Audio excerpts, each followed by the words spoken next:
জয় জগন্নাথ স্বামী নয়ন পথগামী ভব তুমি। কলিকালের জগৎ পালনকর্তা জয় জগন্নাথের শ্রীমন্দির উৎকলবাসীদের ঠিক পরেই আপামর বাঙালির কাছে এক পরম আপন স্থান।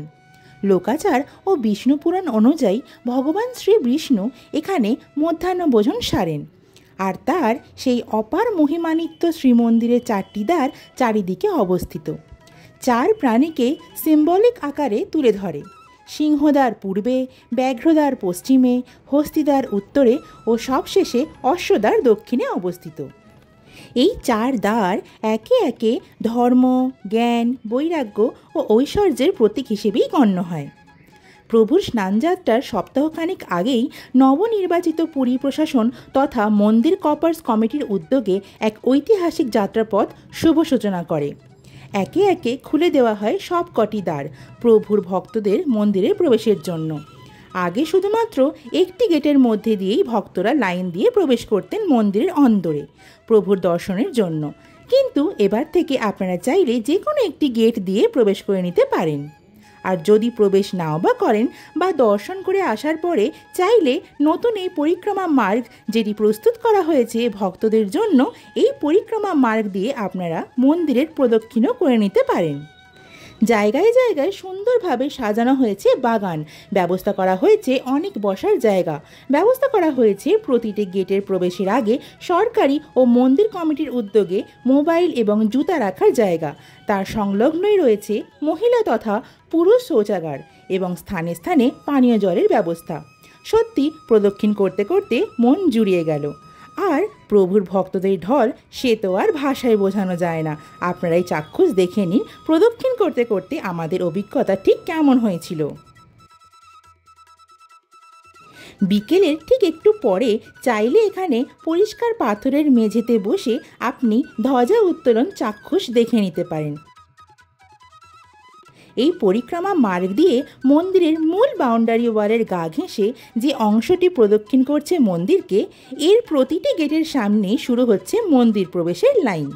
পুলিশ আধিকারিকরা আপনাকে তল্লাশি করে তবেই মন্দিরে প্রবেশ করতে দেবে।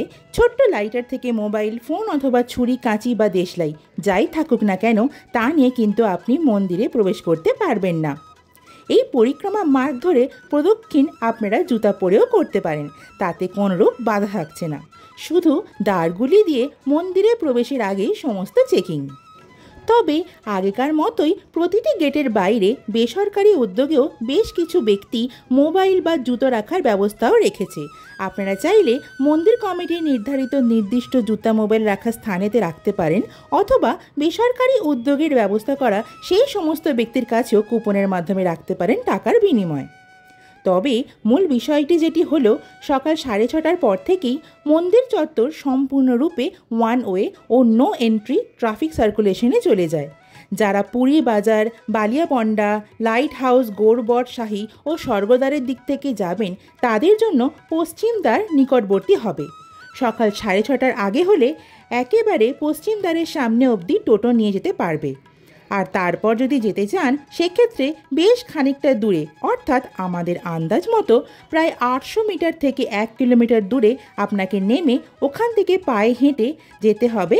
সেখানে আপনি যে কোনো গেট দিয়েই প্রবেশ করতে পারেন, সেটাতে কোনো বাধ্যবাধকতা থাকছে না। তবে প্রথম কয়েকদিনের অভিজ্ঞতা অনুযায়ী এবং লোকমুখে যা শোনা গেছে তার থেকে বলা যায় উত্তরের দ্বারটি তুলনামূলক ভিড় কম হয়েছে। স্নানযাত্রার পরবর্তী 14 দিনের বিরতির পর প্রভু সেবায়িতদের কাঁধে চেপে পাহন্ডির তালে তালে তার রথে উপবিষ্ট হবেন গন্ডিচা মন্দিরের উদ্দেশ্যে যাত্রা করার জন্য, ভ্রাতা বলরাম ও ভগিনী সুভদ্রাকে সাথে করে। আর 1 সপ্তাহ পরেই আবার তিনি পুনর্বিরাজিত হবেন নিজের শ্রীমন্দিরে। তারপর আবার ভক্তদের জন্য অবারিত হয়ে যাবে এই 4 দ্বার। তাই আগামীতে প্রভুর মন্দির দর্শনের আগে এই ভিডিওটি আশা করি আপনাদের অনেক তথ্য দিয়ে সমৃদ্ধ করেছে। যারা এতদূর পর্যন্ত ভিডিওটি দেখেছেন তারা সকলেই প্রকৃত প্রভুর ভক্ত।